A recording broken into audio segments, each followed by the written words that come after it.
Welcome back. नए संवत में कमाई की नई थीम बताने के लिए मास्टर्स इन्वेस्टमेंट मैनेजर्स के फाउंडर सौरभ मुखर्जी जुड़ गए हैं। सौरभ देश के जाने माने पोर्टफोलियो मैनेजर्स में शामिल हैं और स्मॉल कैप्स पर काफ़ी अच्छी पकड़ रखते हैं। Saurabh ji, good morning. सबसे पहले तो गुड आपको मॉर्निंग। दिवाली की बहुत बहुत शुभकामनाएं। Thank you very much. शुभ दीपावली आपके सारे दर्शकों को भी। कैसा फील कर रहे हैं इस मुहूर्त पर आप सौरभ? मार्केट्स में जो एक बड़ा गेन्स रहा है पिछले एक साल में, खासतौर से ब्रॉडर मार्केट में, आपको लग रहा है वो कंटिन्यू करेगा?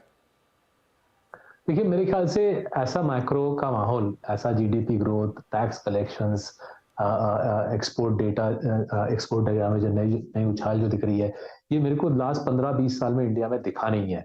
सो इतना बढ़िया मैक्रो, उसके साथ ही साथ इंटरेस्ट रेट साइकिल बिल्कुल अपने चोटी पे, और वेस्टर्न हेमिस्फीयर की इकोनॉमी सहमी हुई, चाइना की इकोनॉमी सहमी हुई। मेरे को बिल्कुल सेटअप बहुत अच्छा लग रहा है, मैक्रो सेटअप अच्छा लग रहा है। अगले 2-3 साल मेरे ख्याल से अच्छे निवेश के मौके हैं। उसके साथ ही साथ निफ्टी वाई वाई अगले पिछले साल में निफ्टी केवल 10% चढ़ा है, जबकि अच्छे कंपनीज की कमाई, अच्छे कंपनीज का अर्निंग्स ग्रोथ, मुनाफा ग्रोथ करीबन 20% रहा है।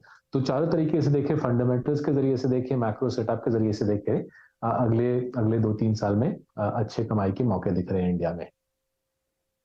सौरभ जी, पिछली बार जो आपने एक बात की थी, ट्रेंड की बात की थी आपने। ट्रेंड आपका एक लेटेस्ट एडिशन था और काफ़ी ऑलरेडी इस स्टॉक ने आपको अच्छा खासा मुनाफा कमा के दे दिया है। ये इतनी बड़ी री रेटिंग के बाद अब क्या ये स्टॉक थोड़ा आपको महंगा लग रहा है? आई एम श्योर आपके पोर्टफोलियो में तो आप उसको खैर एनालाइज करते होंगे, लेकिन इस तरीके की री रेटिंग के पीछे क्या कारण रहे? तो देखिए, 1 साल 2 साल पहले तक इनका केवल एक ही बिजनेस पैसा कमाता था, वो वेस्ट साइड की जो दुकानें हैं, कपड़ों की दुकानें हैं वेस्ट साइड, जहाँ पे middle class, upper middle Claas India के लोग कपड़े खरीदते हैं। फिर करीबन 1-1.5 साल पहले इन्होंने अपना जो बजट क्लोथिंग है, वैल्यू रिटेलिंग का जो फॉर्मेट है, जहाँ पे 500-600 रुपए के प्राइसेस में कपड़े बेचे जाते हैं, जिसका नाम है जूडियो। जूडियो को उन्होंने प्रॉफिटेबल बनाया, और मेरे ख्याल से आने वाले 2-3 क्वार्टर हैं, वहां पे खबर मिलेगी मेरे ख्याल से मार्केट को कि इनका जो ग्रोसरी फॉर्मेट है, स्टार बाजार, वो भी हमारा जो रिसर्च सजेस्ट कर रहा है कि स्टार बाजार में भी कमाई इनकी शुरू हो जाएगी। तो अगर एक कंपनी एक बिजनेस के बजाय 3 बिजनेस में पैसा कमाने लगे, तो जाहिर है अर्निंग्स ग्रोथ, प्रॉफिट ग्रोथ करीबन 50-60-70% पे भागता है। और अगर 50-60-70% पे ये कंपनी प्रॉफिट कंपाउंडिंग बरकरार रखे आगे वाले कई आते हुए सालों में, जो हमारी उम्मीद है, तो मेरे ख्याल से शेयर्स अभी भी काफी सस्ते हैं। थोड़ा सा अगर लोगों को कंपैरिजन दूं, टाइटन जो टाटा सन्स के ग्रुप का दूसरा हिस्सा है, टाइटन ने करीब लास्ट 20 साल में 2200 गुना कंपाउंडिंग दी है। सो जब शुरुआत हुई थी टाइटन की 2003 में जब ये कंपाउंडिंग की जर्नी की शुरुआत हुई थी, तो केवल तब घड़ी से पैसे बनते थे। आज टाइटन घड़ी से नहीं, सिर्फ घड़ी से ही नहीं, ऑनलाइन रिटेलिंग, ऑफलाइन रिटेलिंग, तनियरा से भी पैसे कमाता है। तो उसी प्रकार से मेरे ख्याल से ट्रेंड में मल्टी ईयर स्टोरी है। एक के बाद एक नए अर्निंग्स इंजन्स की चालू होने की उम्मीद है, एंड इसीलिए हम ट्रेंड में पोजीशन बना के बैठे हैं, और होपफुली कई साल तक ट्रेंड में पोजीशन बना के हमारे क्लाइंट्स के लिए कमाई करते रहेंगे। एक डिस्क्लेमर दे दूं, सारे ये स्टॉक जिनका जिक्र कर रहा हूँ, उसमें मेरा पोजीशन है, मेरे पेरेंट्स का पोजीशन है मार्सलस के जरिए से, और हमारे करीबन 10,000 क्लाइंट्स का भी पोजीशन है इन स्टॉक्स में। चलिए, ट्रेंड पे बातचीत हुई यहाँ पे। सौरभ जी नमस्कार, वीरेंद्र बोल रहा हूँ रेडी स्टूडियोज से। मैं आपके जो मिड कैप स्टॉक्स के सिलेक्शंस, जो लास्ट टाइम भी काफ़ी इंटरेक्शन हुआ था, जिसमें रेनबो शामिल था, कृष्णा डायग्नोस्टिक शामिल था, उससे बातचीत हुई है। सौरभ जी, इस बार की अर्निंग्स को देखने के बाद कोई मैनेजमेंट जिससे आपकी बातचीत हुई हो, या फिर कुछ और स्टॉक्स जो कि आपने मिड कैप्स में ऐड किए हों, एक दो का उल्लेख अगर आप कर पाए तो। हाँ जी, तो जस्ट थोड़ा सा क्लैरिफिकेशन दूं, हमारे पास हमने लास्ट टाइम रेनबो और विजय डायग्नोस्टिक्स का डिस्कशन किया था विजेंद्र जी, और वो बिल्कुल वो स्टॉक्स हमारे पास पोर्टफोलियो में है। और विजय के Q2 नंबर्स स्पेशली काफी शानदार रहे हैं। आई थिंक पूरे पैथ लैब स्पेस में रौनक आ गई है। मेरे को कुछ समझ नहीं आया 2022 में लोगों को इतनी मायूसी क्यों हुई पैथ लैब स्पेस से। हमने तो दबा के खरीदा 2022 में, डॉक्टर लाल में पोजीशन डबल किया, विजय में भी बड़ा पोजीशन बनाया, और मेट्रोपोलिस में भी पोजीशन बनाया, और पैथ लैब स्पेस में धीरे धीरे रौनक वापस आ गई है। और कुछ हमने स्मॉल कैप, हमारा जो लिटिल चैम्प्स पोर्टफोलियो है, स्मॉल कैप पोर्टफोलियो, वहां पर हमने कुछ नए पोजीशंस और बनाए हैं। पीडीएस नाम का एक कंपनी है जिसमें हमने पोजीशन बनाया। पीडीएस का काम है विदेश में जो बड़े रिटेलर हैं जैसे कि वॉलमार्ट, जैसे प्राइमार्क, मेटलैन, ये इनके लिए कपड़े खरीद के देता है बांग्लादेश से कपड़ों का प्रोक्योरमेंट करके। ये वेस्टर्न वर्ल्ड के बड़े रिटेलर्स के लिए कपड़े प्रोक्योर करके देता है। करीबन 10-11 साल से कंपनी लिस्टेड है। अर्निंग्स कंपाउंडिंग लास्ट 3-4 साल शानदार रही है, 40-50% रही है। और इसका कारण ये है कि चाइना की अहमियत घट रही है। वेस्टर्न वर्ल्ड के लिए चाइना की अहमियत घट रही है और कपड़ों का जो कारोबार है, वेस्टर्न वर्ल्ड का कपड़ों का खरीदने का कारोबार सारा बांग्लादेश की तरफ आ रहा है। बांग्लादेश में पीडीएस का नेटवर्क जबरदस्त है। अगर इंडिया और यूके का फ्री ट्रेड पैक्ट भी साइन अप हो जाए तो इंडिया की अहमियत बढ़ेगी, वहां पे भी मेरे ख्याल से पीडीएस को फायदा मिलेगा। तो इसमें हमने पोजीशन बनाया है और हमने सेरा सैनिटरी वेयर में भी लिटिल चैम्प्स पोर्टफोलियो में पोजीशन बनाया है। जैसे कि नाम से ही समझ आ रहा है, सेरा सैनिटरी वेयर नंबर 2 है सैनिटरी वेयर में इंडिया में।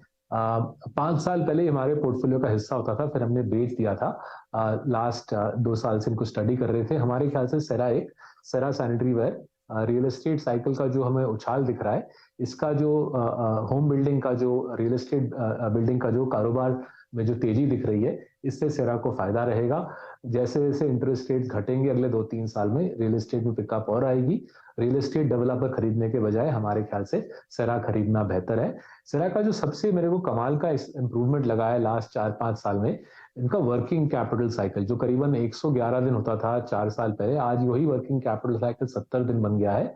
विक्रम सोमानी और फैमिली ने इस कंपनी को बखूबी से चलाया है, काफी दशक हो गए चलाते हुए।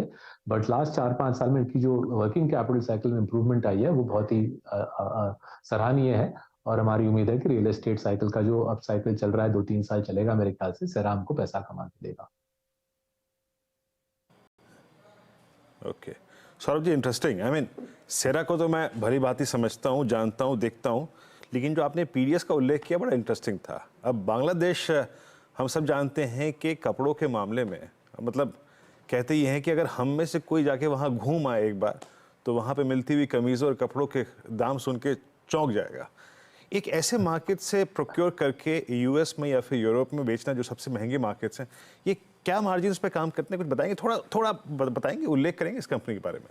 हाँ जी, तो मानिए जिस प्रकार से एक स्टॉक ब्रोकर को स्प्रेड मिलता है, स्टॉक ब्रोकर को एक कमीशन मिलता है स्टॉक्स खरीदने बेचने का, उसी प्रकार से पीडीएस को एक कमीशन देता है। जैसे कि यूरोप का बड़ा रिटेलर है प्राइमार्क अपने सोर्सिंग का एक अहम हिस्सा पीडीएस के जरिए से करता है।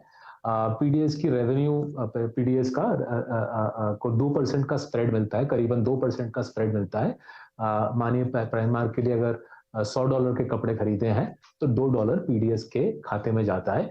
पीडीएस का कैपिटल एम्प्लॉयड, जैसे आप समझ रहे हो, जैसे स्टॉक ब्रोकर का कैपिटल एम्प्लॉयड खास होता नहीं है, पीडीएस का भी कुछ खास कैपिटल एम्प्लॉयड है नहीं, इसलिए प्रॉफिट मार्जिन जबरदस्त है, कैपिटल लाइट बिजनेस है, रिटर्न ऑन कैपिटल 50-60% है।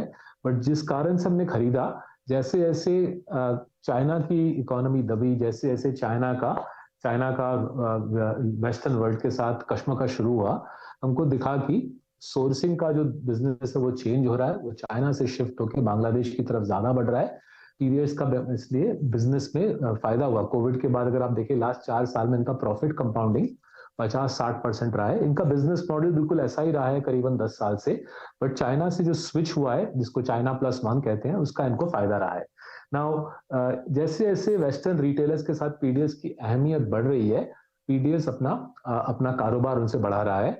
वो जाके बोल रहा है कि देखिए, हम आपके लिए सिर्फ सोर्सिंग ही नहीं, डिजाइन का काम भी संभाल सकते हैं। तो डिजाइन का काम संभाल सकते हैं तो मार्जिन और ज्यादा मिलती है। और कुछ रिटेलर्स के साथ पीडीएस बोल रहा है कि आपका हम पूरा का पूरा रिटेलिंग का कारोबार भी संभाल लेते हैं। ब्रांड आपकी है, ब्रांड आपसे खरीद के यूके में हम आपका पूरे के पूरे सारे दुकान चलाना शुरू करते हैं। तो काफी अलग अलग पहलू है इस कंपनी के। ये जो शेड फैमिली बिजनेस को चलाती है, करीबन 20-25 साल से वो इस बिजनेस में है। कंपनी की लिस्टिंग हुई 10-12 साल हुए हैं, बट लास्ट 3-4 साल में इनके बिजनेस को बढ़ावा मिला है चाइना के पिटाई के साथ साथ। और हमें उम्मीद है कि जो हमको खबर मिल रही है, वैसे मैं हाल ही में यूएस से वापस आ रहा हूँ, वहां पे अपने क्लाइंट से मिलके, चाइना का जो इकोनॉमी है बिल्कुल गड्ढे के अंदर जा रहा है। जैसे जैसे वो चाइना की पिटाई चालू रहेगी, मेरे ख्याल से पीडीएस का बोलबाला रहेगा, और इसलिए हमने स्टॉक में पोजीशन बनाया है। तो सौरभ जी, क्योंकि आप चाइना की बात कर रहे हैं, आप केमिकल्स में अभी ये जो डिप आई है इसमें कुछ बाय कर रहे हैं क्या? क्योंकि यहाँ पर आपको लग रहा है कि एक सेकेंड राउंड ऑफ रैली आएगी शायद? हाँ जी, तो ये दिलचस्प है, बिल्कुल आपने अनुज ठीक ही बोला है कि चाइना ने जबरदस्त डंपिंग की है केमिकल्स का। मई, जून, जुलाई, अगस्त, सितंबर, हमको पूरे लास्ट 4-5 महीने से खबर आ रही थी, दिख रहा था कि चाइना जबरदस्त डंपिंग कर रहा है केमिकल्स का। उनकी डोमेस्टिक डिमांड पूरी तरीके से टूट गई है, इसलिए वो बिलो कॉस्ट ग्लोबल मार्केट्स में केमिकल्स की डंपिंग कर रहे हैं। now, जहां तक समझ आ रहा है हमको, अक्टूबर के महीने में चाइना का प्राइस तोड़ने का सिलसिला रुक गया है, मतलब सितंबर के महीने में रुक गया है। अक्टूबर में प्राइसेस में कुछ हद तक स्टेबिलिटी दिखी है, और अगर अगर ये चाइना का प्राइस तोड़ने का सिलसिला रुक गया है, शायद खत्म हो गया है, तो ये शायद अच्छा टाइम है टॉप क्वालिटी केमिकल कंपनीज में पोजीशन बनाने का। इसमें थोड़ा सा और हम सोच विचार कर रहे हैं, थोड़ा सा और अपने वेस्ट में अपने दोस्तों से बात करेंगे। बट ये सोच हमारे दिमाग से भी निकल रहा है कि अगर अक्टूबर में प्राइस स्टेबिलिटी दिख रही है और चाइना ने भाव तोड़ना रोका है, तो ये अच्छा मौका हो सकता है टॉप क्वालिटी केमिकल्स कंपनी में पोजीशन बनाने का। ओके, सौरभ जी बहुत बहुत शुक्रिया आज हमारे साथ जुड़ने के लिए, और आपको फिर से एक बार इस नए संवाद के लिए बहुत बहुत शुभकामनाएं।